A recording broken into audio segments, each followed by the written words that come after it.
ചിന്തകളെ പറ്റി ചിന്തിച്ചിട്ടുണ്ടോ? നമ്മൾ ഒരു ദിവസം എന്തോ ഒരു കാര്യങ്ങളല്ലേ ചിന്തിക്കാറ്, വേണ്ടതും വേണ്ടാത്തതും. അതിൽ തന്നെ നമ്മൾ മനഃപൂർവ്വം ചിന്തിക്കുന്നുണ്ട്. പല കാര്യങ്ങളും നമ്മൾ അറിയാതെ ചിന്തിച്ചു പോകുന്നുണ്ട്. നമ്മൾ തന്നെ വിചാരിച്ചിട്ടുണ്ടായിരിക്കില്ല അങ്ങനെയൊക്കെ ചിന്തിച്ചിട്ടുണ്ട് അല്ലേ? ഞാനത് ചിന്തിക്കാതെ പറഞ്ഞു പോയത് അങ്ങനെയൊക്കെ പറഞ്ഞു കേട്ടിട്ടില്ലേ? നമ്മൾ തന്നെ പറയാറുണ്ട്. അപ്പോൾ നമ്മൾ ഇങ്ങനെയൊക്കെ ചിന്തിക്കാറുണ്ട്. പക്ഷേ എന്നെങ്കിലും ചിന്തകളെ പറ്റി ചിന്തിച്ചിട്ടുണ്ടോ? നമുക്ക് എന്തോ ഒരു ചിന്തകൾ വരുന്നുണ്ട്.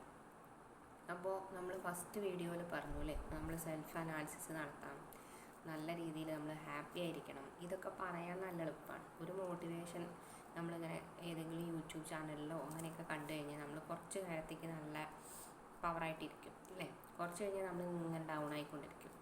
അപ്പോൾ ഇത് കണ്ടിന്യൂസ് പ്രോസസ്സായിട്ട് നമ്മളിങ്ങനെ കണ്ടിന്യൂസ് ആയിട്ട് തന്നെ അതിനെ പിന്നാലെ പോയി കഴിഞ്ഞാൽ നമുക്ക് എപ്പോഴും അങ്ങനത്തെ ഒരു ഊർജ്ജം നമ്മളെ മനസ്സിൽ അല്ലെങ്കിൽ നമ്മുടെ ശരീരത്തിൽ ഉണ്ടാവുകയുള്ളൂ.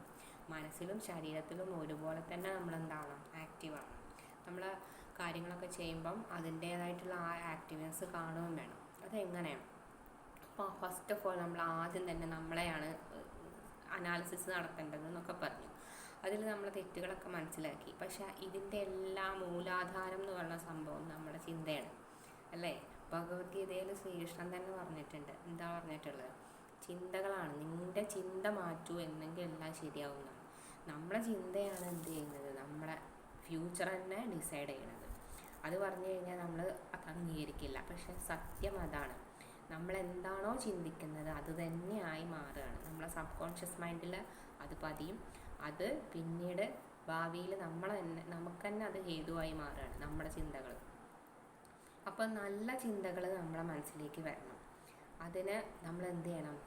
ആൾവേസ് എപ്പോഴും ബിവെയർ ആയിട്ടിരിക്കണം. അതായത് എപ്പോഴും ശ്രദ്ധ ഉണ്ടായിരിക്കണം നമ്മളെ ചിന്തകളെ പറ്റി. കുറച്ച് കാലം, ഒരു 10-21 ദിവസം നമ്മളിങ്ങനെ ശ്രദ്ധിച്ചിരുന്നു കഴിഞ്ഞാൽ തന്നെ ഒരുപാട് നമുക്ക് മാറ്റാൻ പറ്റും.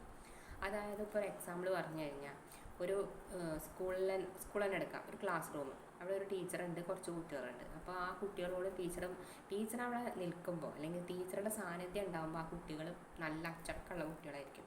അപ്പോൾ ടീച്ചർ പറയാം, ഞാൻ ആ ചോക്ക് എടുക്കാൻ വേണ്ടി പോവാട്ടോ, അടങ്ങിയിരിക്കണേ എന്ന് പറഞ്ഞ് ടീച്ചർ പോയി കഴിഞ്ഞാൽ പിന്നെ ടീച്ചർ വരുമ്പോൾ എന്തായിരിക്കും അവസ്ഥ ക്ലാസ്സിൻ്റെ? അപ്പോൾ അതുപോലെ തന്നെയാണ് നമ്മൾ ആ ടീച്ചറാണ്. നമ്മളെപ്പോഴും എന്ത് ചെയ്യുകയാണ്? നമ്മുടെ കുട്ടികളെ ഇങ്ങനെ നോക്കിക്കൊണ്ടിരിക്കുകയാണ്. അവരെന്തെങ്കിലും ചെയ്യുന്നുണ്ടോ, അവർ കുരുത്തക്കേട് കാണിക്കുന്നുണ്ടോ, അതുണ്ടോ ഇതുണ്ടോ എന്ന്. അതുപോലെ തന്നെ നമ്മളെ ചിന്തകൾ എന്തെങ്കിലും കുരുത്തക്കേട് കാണിക്കുന്നുണ്ടോ, അത് നമുക്ക് തന്നെയാണ് ഹേതുവാവുക. നമുക്ക് തന്നെ നമ്മളെ തകർച്ചയ്ക്ക് കാരണം നമ്മളെ ചിന്തകളാണ്. അതുകൊണ്ട് നമ്മളെന്ത് ചെയ്യണം? നമ്മളെപ്പോഴും ചിന്തിച്ചുകൊണ്ടിരിക്കണം. എന്ത് ചിന്തിച്ചുകൊണ്ടിരിക്കണം? വേണ്ടാത്ത കാര്യങ്ങൾ ചിന്തിക്കരുതേ എന്ന്. അതെങ്ങനെയാണ്? അത് മെഡിറ്റേഷനിൽ കൂടെ നമുക്ക് കുറച്ചൊക്കെ നമ്മളെ കോൺസെൻട്രേഷൻ കിട്ടും. വേണ്ടാത്ത കാര്യങ്ങൾ ചിന്തിക്കാൻ തുടങ്ങുകയാണ് എന്ന് തോന്നുമ്പോൾ തന്നെ നമുക്ക് എന്ത് ചെയ്യാം? അവിടെ നിന്ന് മാറാം.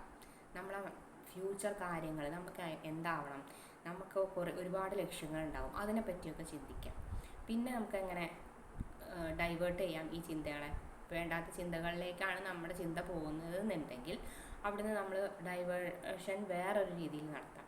നാമജപം അല്ലേ? അതേത് മതസ്ഥരാണെങ്കിലും അവനവന് ഇപ്പോൾ ഹിന്ദു മതത്തിലാണെങ്കിൽ ഒരുപാട് ദേവീദേവന്മാരുണ്ട്. അതിലൊരാളെ നമുക്ക് ഒരു സ്പെഷ്യൽ ഇഷ്ടം തോന്നും. അപ്പോൾ ആ ആളുടെ നാമം എന്ത് ചെയ്യുക? ഉരുവിട്ടുകൊണ്ടിരിക്കുക. അതിൽ കൂടെ നമുക്ക് അത് അനുഭവിക്കുമ്പോൾ മാത്രമേ മനസ്സിലാവുള്ളൂ. വേറെ പുറമേ ഒന്നും നിൽക്കുമ്പോൾ ചിലപ്പോൾ അതൊരു പുച്ഛമൊക്കെ ആയിട്ട് തോന്നും. നമ്മൾ വിശ്വസിക്കുന്ന മതം ഏതാണോ ആ മതത്തിൽ ഉള്ള നാമം നമ്മൾ എന്ത് ചെയ്യുക? ഉരുവിട്ടുകൊണ്ടിരിക്കുക. അപ്പോൾ നമ്മുടെ ചിന്തകൾ എന്ത് ചെയ്യാം? അതിലേക്ക് മാറ്റും. അപ്പോൾ ഇതൊരു ഒരു സിനിമ പോലെയാണ്. ഓരോ ഫ്രെയിം ഇങ്ങനെ വെച്ചിട്ട് ഒന്നിച്ചൊരു ഫിലിം പോലെയാണ് ഇത് നടന്നുകൊണ്ടിരിക്കുന്നത്, നമ്മുടെ തോട്ട് പ്രോസസ്സ്.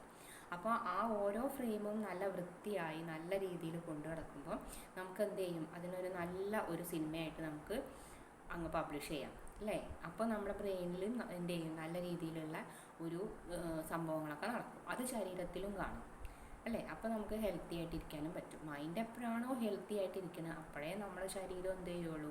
ഹെൽത്തായിട്ടിരിക്കുള്ളൂ. നല്ല വെൽത്തും നല്ല ഇതൊക്കെ ഉണ്ടെങ്കിലും നമ്മളെ മൈൻഡ് ശരിയല്ലെങ്കിൽ എന്ത് ചെയ്യാം? പോയില്ലേ? എല്ലാ കാര്യവും അതോട് കൂടി തകരും. അതുകൊണ്ട് നമ്മൾ നല്ല ചിന്തകൾ മാത്രം കരുതുക.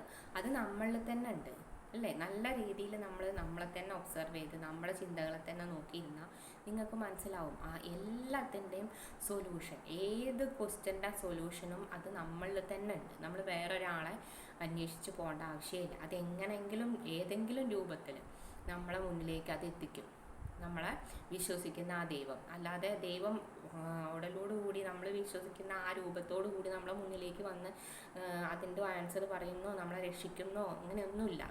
അത് നമ്മുടെ ഒരു ഇതാണ്, അങ്ങനെ ഒരു കൺസെപ്റ്റ്. അങ്ങനെ ആരുടെ മുന്നിലും ഇതുവരെയായിട്ടും പ്രത്യക്ഷപ്പെട്ടിട്ടില്ല. എവിടെയാണ് പ്രശ്നം? നമ്മൾ തന്നെ കണ്ടെത്തണം അതിൻ്റെ ആൻസർ.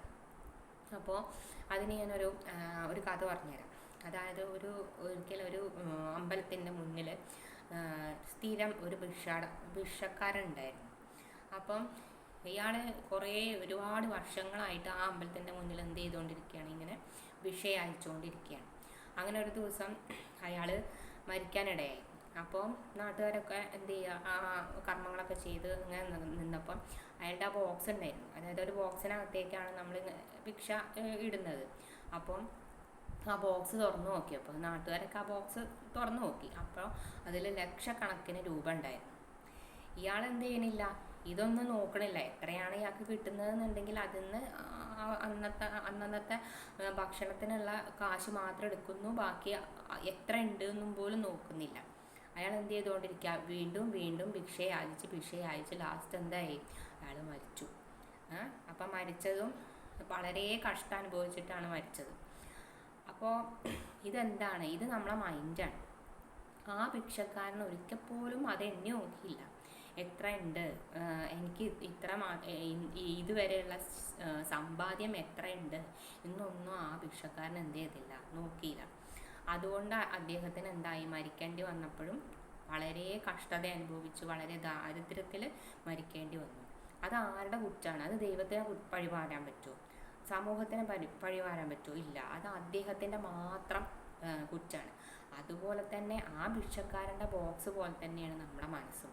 നമ്മുടെ മനസ്സ് ക്ലിയർ ആക്കി നല്ല രീതിയിലുള്ള തോട്ടുകളും ഒക്കെ, ഇപ്പം അറ്റ്മോസ്ഫിയറൊക്കെ ചിലപ്പോൾ നമുക്ക് സ്യൂട്ടബിൾ ആവാതെയൊക്കെ വരും. പക്ഷെ ആ സമയത്തും നമ്മൾ എന്ത് ചെയ്യണം, സമചിത്തതയോടെ കൂടി ആ കാര്യങ്ങൾ ഒബ്സർവ് ചെയ്ത് അതിന് വേണ്ട രീതിയിൽ അതിന് സൊല്യൂഷൻ കണ്ടെത്തണം.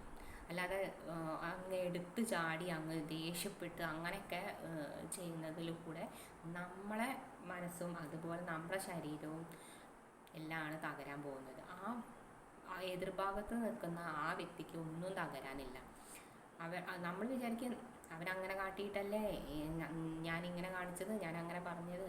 ഇല്ല, നമ്മൾ വളരെ സന്മനയത്തോടു കൂടി നോക്കി നിന്ന് കഴിയുമ്പോൾ അവരും അവരുടെ സ്വഭാവമാണ് കാണിക്കുന്നത്. നമ്മൾ അത് വിചാരിച്ചിട്ട് അതേപോലെ തന്നെ നിന്ന് കഴിഞ്ഞാൽ അവരും നമ്മളും തമ്മിൽ എന്താ വ്യത്യാസം? അവിടെ വ്യത്യാസമല്ല. അപ്പോൾ അതുകൊണ്ട് നമ്മളെപ്പോഴും എന്ത് ചെയ്യണം, ഒന്ന് വ്യത്യസ്തമായിട്ടിരിക്കണം. മറ്റുള്ളവരെ പോലെ തന്നെ നമ്മളും ആയിക്കഴിഞ്ഞാൽ അതൊരു രസമുള്ള പരിപാടിയാണ്.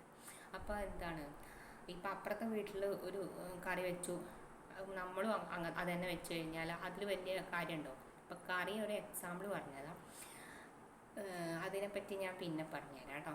അതായത് ഒരേപോലെ ചിന്തിക്കുന്നതിന് വ്യത്യസ്തമായി ചിന്തിക്കുമ്പോഴാണ് അതിൻ്റെ രസം വരുന്നത്. അപ്പം ഇപ്പം നമ്മുടെ വിഷയം എന്ന് പറഞ്ഞാൽ ചിന്തകളാണ്. അപ്പം നല്ല രീതിയിൽ ചിന്തിക്കുക, നല്ല ഫ്രെയിം ഉണ്ടാക്കിയെടുക്കുക. ഇത് മനസ്സിലുണ്ടാവുക, ഓരോ ഫ്രെയിമും ഞാൻ ചിന്തിക്കുന്നത് ഓരോ ഫ്രെയിമും എന്താവണം, നല്ല വൃത്തി ഉണ്ടാവണം, നല്ലതായിരിക്കണം. അപ്പോൾ മാത്രമേ എൻ്റെ ഫിലിം എന്താവുള്ളൂ, നല്ല രീതിയിൽ മുന്നോട്ട് പോകുള്ളൂ. അപ്പോൾ അങ്ങനെ നമുക്ക് എന്ത് ചെയ്യാൻ പറ്റുള്ളൂ, ഹാപ്പി ആയിട്ടിരിക്കാൻ പറ്റുള്ളൂ. ഹാപ്പി ആയിട്ടിരിക്കുമ്പോൾ നമ്മളെപ്പോഴും ഇങ്ങനെ ചിരിച്ചുകൊണ്ടിരിക്കുമ്പോൾ നമ്മുടെ ഉള്ളിൽ എന്ത് ചെയ്യും, ഹാപ്പി ഹോർമോൺസ് പ്രൊഡ്യൂസ് ചെയ്യും, അല്ലേ? നമ്മളൊക്കെ അതറിയാം.